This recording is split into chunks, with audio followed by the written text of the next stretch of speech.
26 വർഷത്തെ വിശ്വാസം, ലക്ഷക്കണക്കിന് സന്തോഷകരമായ ദാമ്പത്യങ്ങൾ. കല്യാണം എന്നാൽ കേരള മാട്രിമോണി തന്നെ.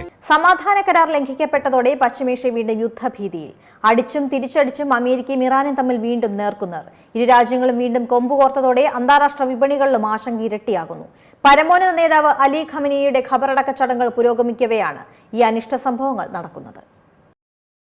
കരാറുകളെല്ലാം കാറ്റിൽ പറത്തി വീണ്ടും പശ്ചിമേഷ്യയിൽ യുദ്ധഭീതി അലയടിക്കുകയാണ്. അമേരിക്കയും ഇറാനും തമ്മിൽ വീണ്ടും നേർക്കുനേർ. അമേരിക്ക കരാർ ലംഘിക്കുന്നുവെന്നാരോപിച്ച് ഇറാൻ സൈന്യം ഹോർമുസിൽ ചരക്ക് കപ്പലുകൾ ആക്രമിച്ചിരിക്കുന്നു. തൊട്ടു പിന്നാലെ വലിയ തരത്തിൽ തിരിച്ചടി നൽകിയിരിക്കുകയാണ് അമേരിക്ക. ഇറാനിൽ വ്യാപകമായി മിസൈൽ ഡ്രോൺ ആക്രമണം നടത്തി. മറുപടിയായി കുവൈറ്റിലും ബഹ്റൈനിലും ഇറാൻ ശക്തമായ ആക്രമണമാണ് അഴിച്ചുവിട്ടിരിക്കുന്നത്. രണ്ട് രാജ്യങ്ങളിലുമായി 85 ആക്രമണം നടത്തിയെന്നാണ് റിപ്പോർട്ടുകളുള്ളത്.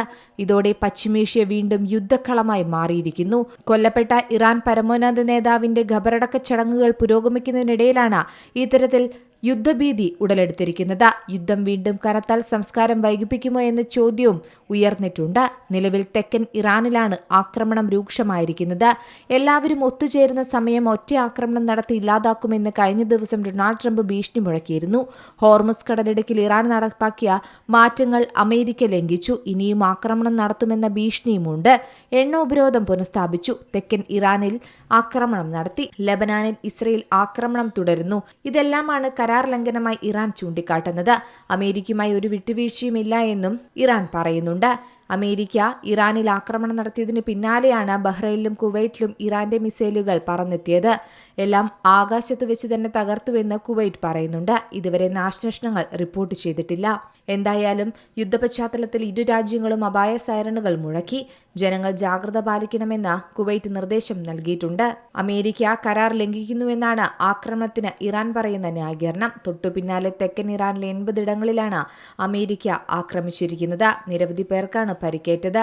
കഴിഞ്ഞ തവണ നടത്തിയതിനേക്കാൾ 4 ഇരട്ടി ശക്തിയിലാണ് അമേരിക്ക ഇത്തവണ ഇറാനെതിരെ തിരിഞ്ഞിരിക്കുന്നതെന്നും മറ്റു റിപ്പോർട്ടുകൾ.